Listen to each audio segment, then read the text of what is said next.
Avant cela, parlons de la crise migratoire qui s'est à nouveau aggravée. Ces derniers mois, un nombre record d'hommes, de femmes et d'enfants ont fui vers l'Europe dans l'espoir d'une vie meilleure. D'où viennent-ils et quel pays accueille le plus de migrants? On voit ça avec des élèves du Collège Foch de Haguenau.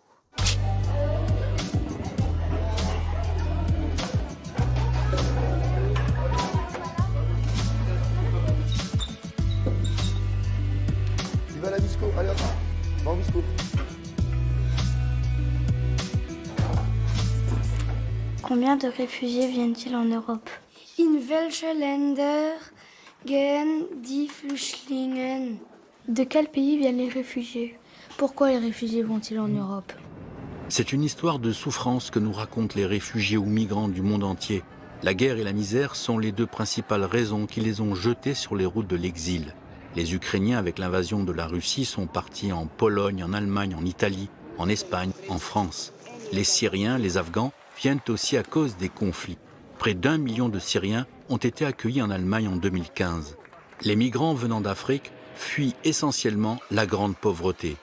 Par rapport à la population européenne, 450 millions d'habitants, ils ne sont pas nombreux.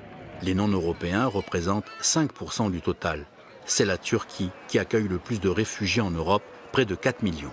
Warum kommen die Flüchtlinge nach Italien oder Griechenland? Y a-t-il des enfants parmi les réfugiés? L'Italie et la Grèce sont les portes d'entrée principales vers l'Europe pour les migrants et les réfugiés. Ces deux pays méditerranéens sont faciles d'accès par la mer pour les migrants venant d'Afrique ou qui passent par la Turquie. Ils arrivent sur des bateaux surchargés, beaucoup meurent en mer. Des milliers d'enfants vivent ce voyage dangereux, ils sont les plus vulnérables et souffrent des mauvaises conditions de vie. Il y a aussi beaucoup d'enfants qui font ce périple tout seuls, on les appelle des mineurs non accompagnés. Bleiben die Flüchtlinge in Europa? Waren die Europäer auch Flüchtlinge? Près d'1 million de réfugiés qui fuient pour des raisons politiques ou à cause de la guerre ont déposé des demandes d'asile en 2022 pour rester en Europe.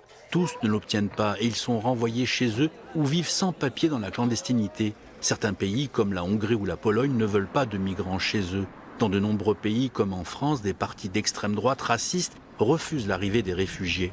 Pourtant, avec le vieillissement de la population et la baisse de la natalité, l'Europe a de plus en plus besoin d'immigrés pour travailler.